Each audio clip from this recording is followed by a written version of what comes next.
1월 17일 아침 저희들에게 주신 하나님 말씀 다니엘 2장 25절로 35절까지 말씀입니다. 이에 아리옥이 다니엘을 데리고 급히 왕 앞에 들어가서 아뢰되 내가 사로잡혀 온 유다 자손 중에서 한 사람을 찾아내었나이다. 그가 그 해석을 왕께 알려드리리이다 하니라. 왕이 대답하여 벨드사살이라 이름한 다니엘에게 이르되 내가 꾼 꿈과 그 해석을 네가 능히 내게 알게 하겠느냐 하니 다니엘이 왕 앞에 대답하여 이르되 왕이 물으신 바 은밀한 것은 지혜자나 술객이나 박수나 점쟁이가 능히 왕께 보일 수 없으되 오직 은밀한 것을 나타내실 이는 하늘에 계신 하나님이시라.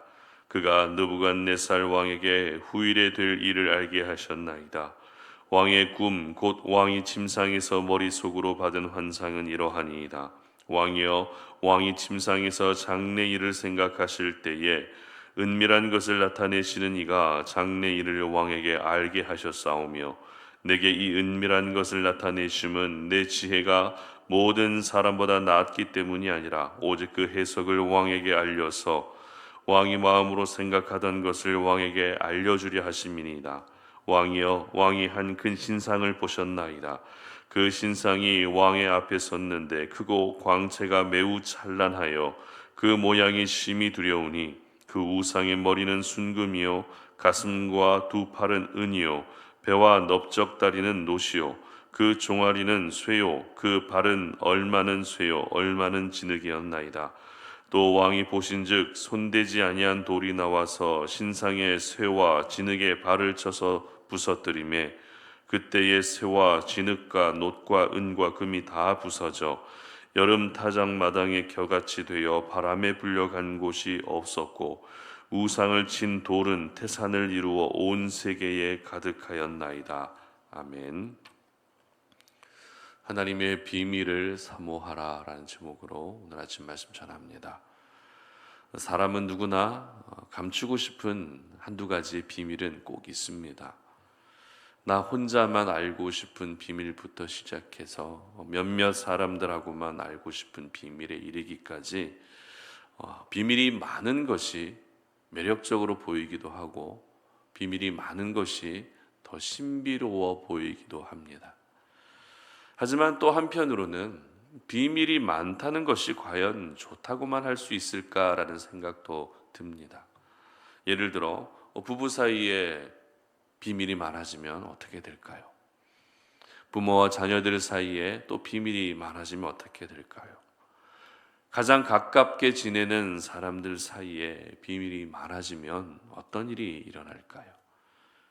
비밀이 많아진다는 것은 상대방에게 무언가 떳떳하지 못한 부분이 있다라는 것을 의미하는 것일 수도 있기 때문에 비밀이 많아지는 것이 무조건 좋은 것이다라고 말하기는 어려운 것 같습니다. 하지만 이것은 사람과 사람 사이의 관계에서만 해당되는 이야기일 뿐입니다. 왜냐하면 성경에서 말하는 비밀은 언제나 하나님의 깊은 뜻과 계획을 담고 있기 때문에 하나님의 비밀을 많이 알면 알수록 우리는 하나님과 더 가까워지게 되는 것입니다. 오늘 본문은 죽을 위기에 놓여졌던 다니엘이 세 친구들에게 중보 기도를 부탁하고 나서 중보 기도의 응답으로 느부갓네살 왕이 꾼 꿈이 어떤 꿈이었는지 알게 된 후에 이야기를 기록하고 있습니다.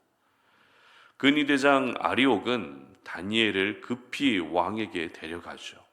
25절 말씀 보시기 바랍니다. 이에 아리옥이 다니엘을 데리고 급히 왕 앞에 들어가서 아뢰되 내가 사로잡혀 온 유다 자손 중에서 한 사람을 찾아내었나이다. 그가 그 해석을 왕께 알려드리리이다 하니라. 아멘. 여기서 저희들은 먼저 근위대장이 다니엘을 어떻게 소개하고 있는가 하는 부분을 살펴볼 필요가 있습니다. 어떻게 소개하고 있죠? 사로잡혀 온 유다 자손, 사로잡혀 온 유다 자손이라고 소개하고 있습니다. 사로잡혀 온 사람이라는 것은 포로라는 의미죠.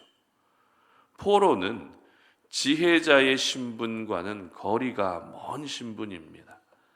지금 느부갓네살은 바벨론 땅의 모든 지혜자들을 총동원해서 자신이 꾸었던 꿈의 의미를 알고 싶어 했지만 정작 그 꿈을 이야기해 줄 수 있는 사람은 바벨론 지혜자들이 아니라 포로의 신분이었던 다니엘이었다는 것입니다.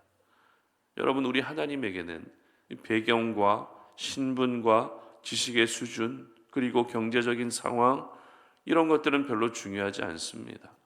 저희들은 오늘도 이 모든 것들을 얻어내기 위해 그렇게 몸부림치고 있지만 하나님에게는 이러한 것들이 별로 중요하지 않다라는 것입니다.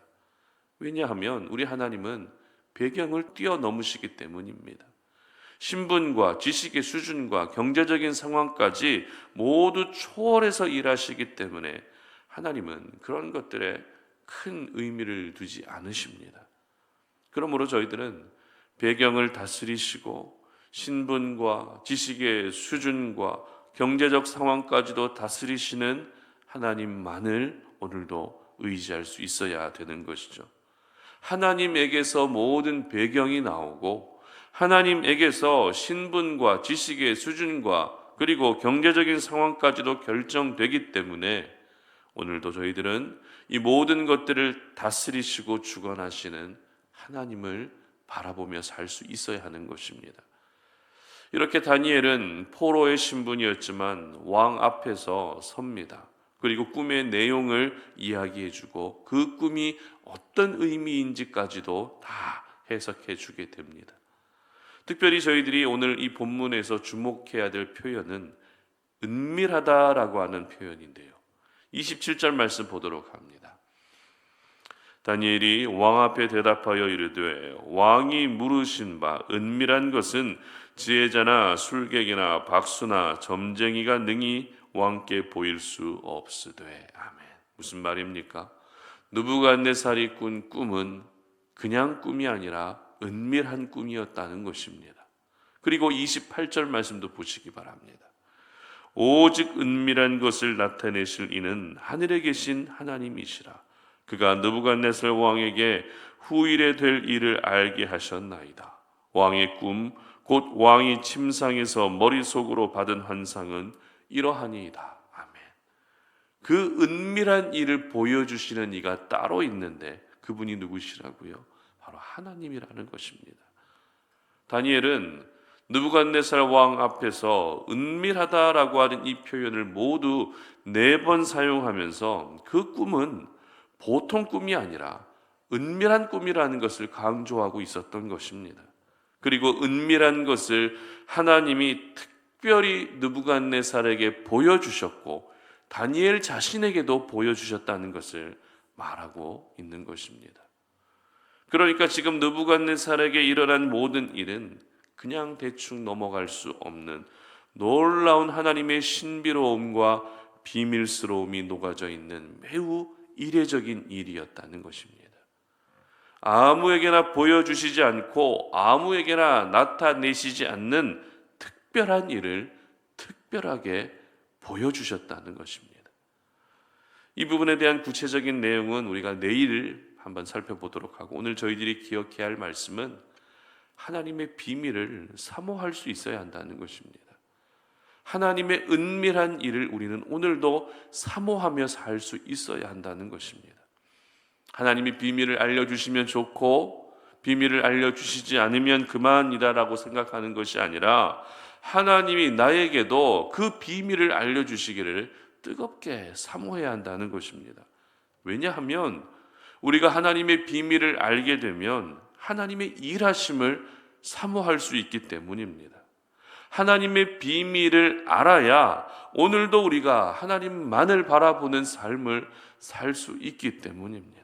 자, 그렇다면 하나님의 비밀이란 무엇일까요? 오늘 본문에서 나타나고 있는 하나님의 비밀은 앞으로 흘러가게 될 세계의 역사입니다. 하나님이 앞으로 세계의 패권을 어떻게 바꾸어 가실지 꿈으로 나타내 보이셨던 것입니다. 그렇기 때문에 우리가 오늘도 하나님의 비밀을 사모한다는 것은 세상 역사를 주관하시는 하나님이 내 개인의 역사도 주관해 주시기를 사모하고 기도할 수 있어야 하는 것입니다. 이 세계가 어떻게 바꾸어 가실지 다 알고 계신 하나님, 그리고 그 모든 것들을 하나님의 주권과 섭리 속에서 바꾸어 가실 하나님이 우리 개인의 역사 가운데에도 임재하시고 찾아오셔서 하나님이 친히 그 모든 것들을 바꾸어 가시고 이루어 가시고 다스려 가 주시기를 기도하고 사모해야 하는 것입니다. 그러나 아쉬운 것은 우리는 우리의 삶을 향한 하나님의 뜻과 계획을 모두 다 알 수 없다는 것입니다. 그렇다면 어떻게 해야 될까요? 하나님의 비밀을 사모하기는 해야 되는데 사모한다고만 해서 하나님의 비밀이 알아지지 않는다면 우리는 도대체 어떻게 해야 될까요? 오늘 본문은 아니지만 골로새서 2장 2절 말씀을 제가 읽어드리도록 하겠습니다. 이는 그들로 마음의 위안을 받고 사랑 안에서 연합하여 확실한 이해의 모든 풍성함과 하나님의 비밀인 그리스도를 깨닫게 하려 함이니. 아멘. 무슨 말입니까? 바로 예수 그리스도가 하나님의 비밀이 되신다는 것입니다.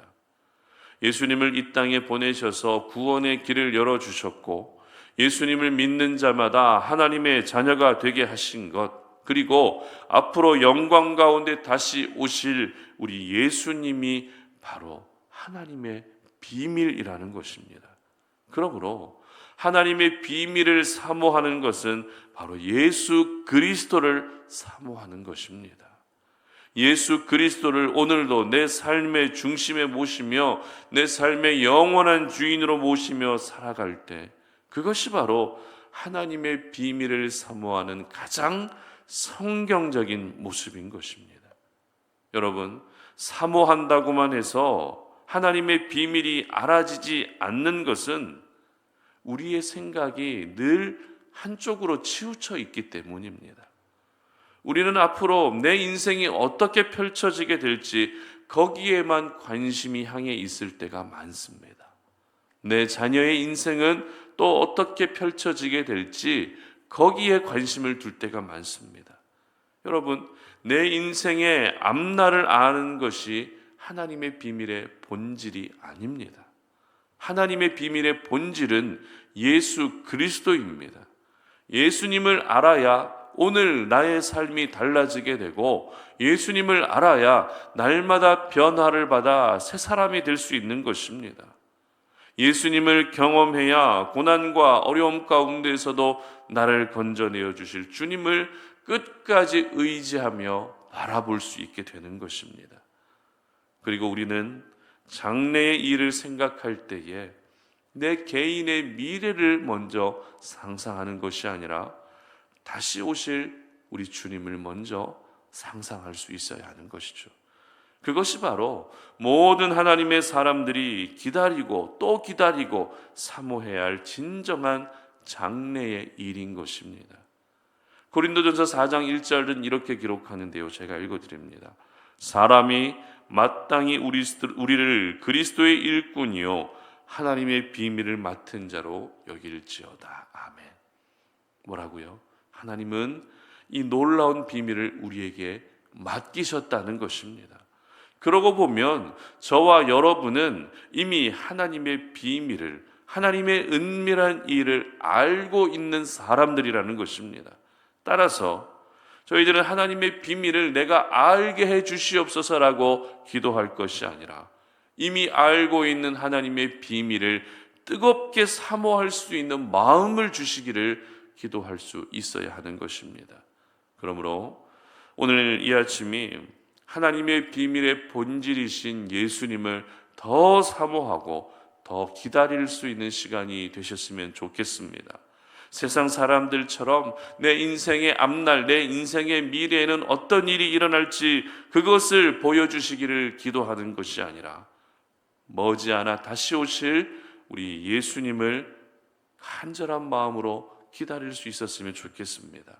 그래서 여러분 모두가 하나님의 비밀을 더욱더 사모하시고 그래서 예수님의 귀한 은혜가 오늘도 여러분의 삶 가운데 가득할 수 있기를 주님의 이름으로 축복합니다. 함께 기도하겠습니다. 하나님 아버지 감사합니다. 오늘도 우리가 이 아침에 주님 앞에 나와 기도하며 하나님의 비밀의 본질이신 예수님을 내 마음에 더 깊이 모시고 인정하며 그렇게 살기를 소망합니다. 내 인생에 앞으로 일어날 일, 내 앞날이 어떻게 될지를 궁금해하기보다 하나님의 비밀의 본질이신 예수님을 더 사모할 수 있게 하여 주시고 영광 가운데 다시 오셔서 모든 것들을 다스리시는 우리 주님을 사모할 수 있는 귀한 날이 될 수 있도록 도와주시옵소서.